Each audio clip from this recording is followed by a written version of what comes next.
धर्म, चाहे वो स्वामी प्रेमानंद जी हों, चाहे कुमार विश्वास जी हों, ऐसे महान लोग जो एक सन्मार्ग पर चल रहे हैं। तो धर्म कहीं ना कहीं सन्मार्ग पर चलाने का एक माध्यम है। धर्म का अर्थ होता है धारण करने योग्य, सबसे उचित धारणा, अर्थात कि जिसे सबको धारण करना चाहिए, यही मानव धर्म है। आज महाकुंभ का मेला लगा हुआ है। कई अखाड़ाओं के संत, साधु संत आपको देखने को मिलते हैं। तो क्या मैसेज देते हैं? तो धर्म जो है, धर्म एक परंपरा के मानने वालों का एक समूह होता है। ऐसा माना जाता है कि धर्म मानव को मानव बनाता है। धर्म शब्द एक लैटिन भाषा का शब्द है जिसका अर्थ होता है एक साथ बांधना, रिलीजियन, मजहब। इंसान का पहला धर्म होता है इंसानियत होता है, और इंसानियत का पन्ना खुलने के बाद ही गीता, कुरान, रामायण, महाभारत आदि के पन्ने खुलते हैं। और इसलिए पहले मनुष्य का इंसान बनना चाहिए। मनुष्य जो है उसको इंसान बनना चाहिए। महाभारत में भगवान श्री कृष्ण जी ने कहा है, जो धारण करने योग्य है वही धर्म है।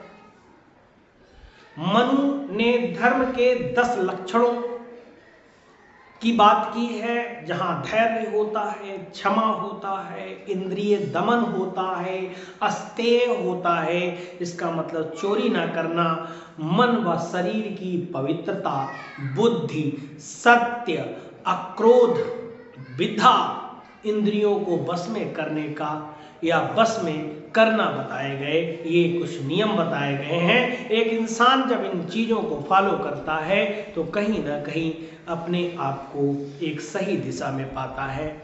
कभी भी वो किसी के साथ में गलत या अन्याय नहीं करता है। वहीं शंकराचार्य जी महान संत रहे हैं।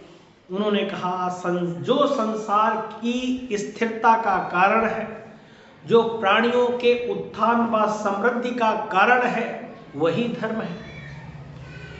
यहाँ तक कि हम अपने भारत के राष्ट्रपिता की बात करें, महात्मा गांधी जी की, उन्होंने धर्महीन जीवन बिना पतवार की नौका के समान है। उन्होंने ये कहा है कि धर्महीन जो जीवन होता है तो बिना पतवार की नौका के समान है, जो अपने निश्चित स्थान पर नहीं पहुंच सकता या नहीं पहुंच सकती, या गंतव्य तक वो नौका नहीं पहुंच सकती है अगर उसमें धर्म नहीं है। धर्म के द्वारा ही इस आसार संसार रूपी तूफानी समुद्र को पार किया जा सकता है। इस तूफानी भव सागर को हम पार कर सकते हैं, और वो है धर्म। विश्व में धर्मों की संख्या लगभग 300 से अधिक है। अलग अलग धर्मों को मानने वाले लोग हैं, अलग अलग उनकी विचारधाराएं हैं, अलग अलग उनकी संस्कृतियां हैं। 300 से अधिक ऐसे धर्म हैं। व्यापक रूप से 7 धर्म ही प्रचलित हैं: ईसाई धर्म, इस्लाम धर्म, हिंदू धर्म, बौद्ध धर्म, और अधार्मिक भी लोग हैं। इसके साथ साथ जो धर्म को नहीं मानते हैं, अन्य धर्म के मानने वाले भी हैं। तो इसमें लगभग ने ईसाई धर्म जो है उनके अनुयायी ज़्यादा हैं, लगभग 31% से 31.1% तक हैं।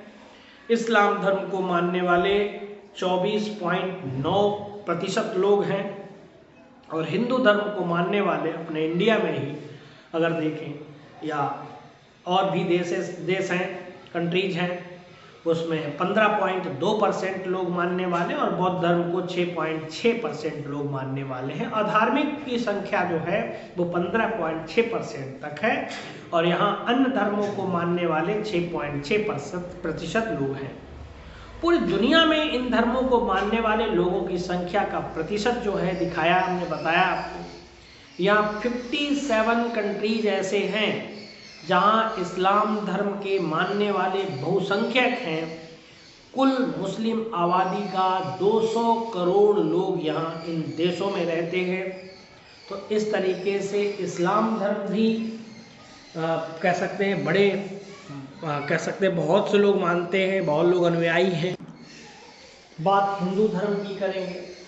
जो हिंदू धर्म है, हिंदू धर्म किसी व्यक्ति या नबी द्वारा स्थापित नहीं किया गया और इसका स्रोत स्वयं भगवान ब्रह्मा है, इसलिए यह एक सनातन धर्म है। हिंदू धर्म कोई धर्म नहीं है बल्कि धर्मों की एक टोकरी है, क्योंकि इसके 4 संप्रदाय हैं। ब्राह्मणवाद भी है, वैष्णववाद है, शैववाद है, शक्तिवाद है, जो अपने आप में धर्म माने जा सकते हैं। ब्राह्मणवाद है तो वो एक अपने आप में धर्म मान सकते हैं, वैष्णववाद है, शैववाद है।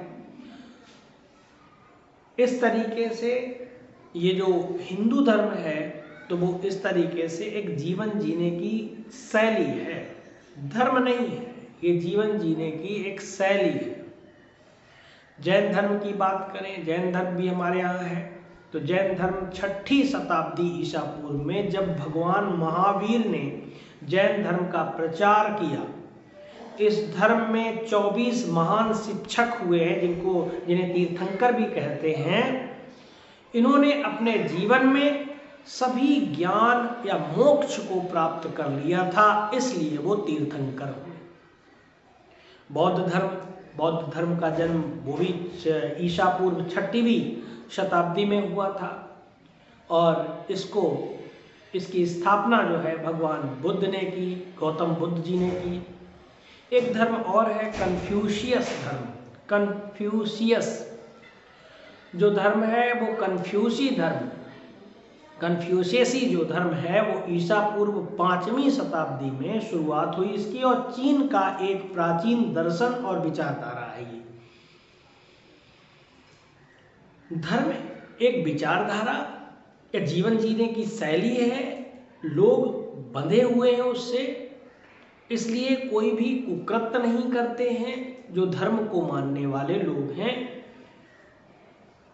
इसके प्रवर्तक चीनी दार्शनिक हैं कन्फ्यूशियस, जिनका जन्म जो हुआ था 551 ईसा पूर्व में माना जाता है और एक धार्मिक प्रणाली भी कही जाती है। और जीवन साम्राज्य का राजधर्म, जो चीनी साम्राज्य है उसका ये राजधर्म हुआ करता था। ये धर्म मुख्यतः सदाचार और दर्शन की बात करता है, सदाचार और दर्शन की बात करता है, देवताओं और ईश्वर के बारे में ज़्यादा कुछ नहीं बातें करता है। इस तरीके से ये कन्फ्यूशियस धर्म है। जो कन्फ्यूशियस धर्म है वो कहीं ना कहीं कन्फ्यूशियस या कन्फ्यूसी वाद जो है उसके अनुसार बात करें तो यहाँ पर भलाई मनुष्य का स्वाभाविक गुण है। एक व्यक्ति है, उसका जन्म होता है तो अपने लिए नहीं होता है, वो दूसरों के लिए जीता है, दूसरों के भलाई के लिए कार्य करता है। इस तरीके से समाज का संगठन 5 प्रकार के संबंधों पर आधारित है। ये कन्फ्यूशियस धर्म बताता है। चाइना का जो राज धर्म है वो बताता है, वो कहता है कि शासक और शासित, पिता और पुत्र, ज्येष्ठ भ्राता मतलब बड़ा भाई और कनिष्ठ भ्राता छोटा भाई, पति और पत्नी या इष्ट मित्र, इन चारों में एक ओर आदेश देना और दूसरी ओर आदेश का पालन करना निहित है। शासक का धर्म है आज्ञा देना, शासित का कर्तव्य आज्ञा का पालन करना होता है। उसी तरीके से पिता और पति बड़े भाई का धर्म होता है आदेश देना। पुत्र, पत्नी और छोटे भाई का कर्तव्य होता आदेश का पालन करना। अगर ये चीज़ें हैं तो एक आदर्श समाज बन सकता है। तो ये सदाचार की बात कर रहा है। कन्फ्यूशियस धर्म यही सदाचार है। धर्मनिरपेक्षता का सर्वांगपूर्ण उदाहरण जो मिलता है वो कन्फ्यूशियस वाद का मूल सिद्धांत है। दूसरों के प्रति वैसा ही व्यवहार करो जैसा तुम उसके द्वारा अपने प्रति किए जाने की इच्छा रखते हो। तो ये कन्फ्यूशियस धर्म हमें सिखाता है। तो हिंदू धर्म को मानने वालों की संख्या भी कम नहीं है। भारत प्राचीन व सनातन धर्म ये हजारों वर्षों से भारत में चला आ रहा है। आज इस धर्म के कई संप्रदाय भी हो गए, फिर भी करोड़ों की संख्या में यह धर्म भारत या भारत के बाहर विदेशों में भी फैला हुआ है। हिंदू धर्म एक ऐसा धर्म रहा है कि भारत में यूनानी, कुषाण आदि अनेक विदेशी आए और वे हिंदू धर्म से प्रभावित होकर उन्होंने उसे अपनाया भी।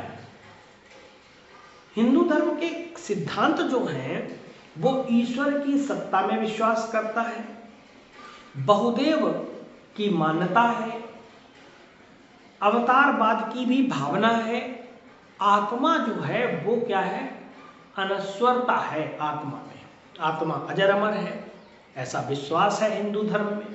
और पुनर्जन्म और कर्म में भी विश्वास करता है। अंतिम लक्ष्य जो है हिंदू धर्म का वो है मोक्ष और नैतिक गुणों की मान्यता रखता है। इसीलिए हिंदू धर्म जो है वो कह सकते हैं सभी धर्मों की एक टोकरी है। ये सभी धर्मों की टोकरी है। सभी सदाचार भी सिखाता है, अच्छे गुण भी सिखाता है, मानव के कर्तव्यों को भी बताता है। इसलिए ये धर्म जो है सभी धर्मों की टोकरी कहा जाता है। इसी तरीके से हम सिख धर्म की बात करें तो सिख धर्म कह सकते हैं उसके 10 गुरु हुए हैं। उसमें सिख धर्म को जो है गुरु नानक देव जी जो हैं उन्होंने 1469 और 1539 के मध्य, या कह सकते हैं जो 1469 है उसमें गुरु नानक देव जी जो है 15 अप्रैल 1469 को तलवंडी नामक पर उनका जन्म हुआ था गुरु नानक देव जी का। और उनके पिताजी जो थे कल्याण चंद्र मेहता कालू जी थे और माता जी जो थी तृप्ता थी। तो उनके द्वारा सिख धर्म की स्थापना की गई और ये बाबर के समकालीन थे। गुरु का लंगर की शुरुआत जो है वो गुरु का लंगर जो है उसकी शुरुआत भी गुरु नानक देव जी ने ही की थी। इसके बाद सिख धर्म में जो 10 गुरु हैं उनकी शिक्षाएं जो है आज उन्हीं शिक्षाओं का सिख धर्म के लोग पालन करते हैं। तो गुरु अंगद देव जी हैं, 1539 से 1552 में गुरु अंगद देव जी दूसरे गुरु हुए हैं गुरु नानक देव जी के बाद में। उसके बाद उनका जन्म जो है फिरोजपुर पंजाब में हुआ था और 31 मार्च 1504 को हुआ था। उनके पिताजी जो थे फेरू जी थे और माता जी जो थी रामा जी थी। गुरुमुखी नामक जो लिपि है उसका भी आविष्कार किया था और गुरु का लंगर प्रथा को लोकप्रिय इन्होंने बनाया था। गुरु की जो मैंने कहा था भी गुरु का लंगर जो था वो गुरु नानक देव जी ने उसकी शुरुआत की थी। इसीलिए देखा होगा कभी भी तो लंगर चलते रहते हैं सिख धर्म में। जब भी कोई काम होता है, कोई कार्यक्रम होता है तो लंगर चलते रहते हैं। गुरु अमरदास जी जो कि 1552 में 1552 से 1574 में आनंद कारज विवाह समारोह की शुरुआत करते हैं और सती और पर्दा व्यवस्था जैसी प्रथाओं का जो है उसको भी समाप्त करते हैं। अकबर के समकालीन होते हैं गुरु अमरदास जी। गुरु रामदास जी आते हैं जो कि चौथे गुरु हैं, 4th नंबर के गुरु हैं। ये 1574 से 1581 के बीच में आते हैं और 1577 में अकबर द्वारा जो है दी गई जमीन पर अमृतसर जो है उसकी स्थापना की है। अमृतसर वही प्लेस है जहाँ पर गोल्डन मतलब कह सकते हैं गुरुद्वारा है, गोल्डन टेम्पल है। इसके साथ साथ में वहाँ पर जलियांवाला बाग हत्याकांड भी हुआ था, वही जगह है। उसकी स्थापना जो की थी वो गुरु रामदास जी ने की थी। स्वर्ण मंदिर का भी निर्माण जो है उसका भी शुरुआत की थी। स्वर्ण मंदिर जो बनाया था वो गुरु रामदास जी के समय में ही उसकी शुरुआत होती है। गुरु अर्जुन देव जी जो आते हैं वो रामदास जी के बाद में आएंगे। वो 1581 और 1606 ईस्वी के मध्य में और 1604 में आदि ग्रंथ की रचना उन्होंने की थी और स्वर्ण मंदिर का निर्माण पूरा करवा दिया था इन्होंने। और शाहिदीन दे सरताज के रूप में प्रचलित थे ये। और ये जहांगीर ने राम राजकुमार जो खुसरो है उसकी मदद करने के आरोप में इनको मार दिया था। तो ये गुरु अर्जुन देव वही हैं जिनको जहांगीर ने, जो जहांगीर था उसने राजकुमार खुसरो की मदद करने के आरोप में इन्हें मार दिया था। इसके बाद में आते हैं श्री गुरु हरगोविंद जी आते हैं। वो 1606 से लेके और 1664 तक रहते हैं। सिख समुदाय को एक सैन्य समुदाय में बदला था, वो बदला था श्री गुरु हरगोविंद जी ने, जो सैनिक संत के रूप में उन्हें जाना जाता है। ये अकाल तख्त की स्थापना वो करते हैं। गुरु हर राय ये आते हैं, ये हैं जो गुरु हरगोविंद जी के बाद में हैं। 1645 से और 1661 तक शांति प्रिय व्यक्ति थे। अधिकांश जो जीवन है औरंगजेब के साथ शांति बनाए रखने में इनका बीता था।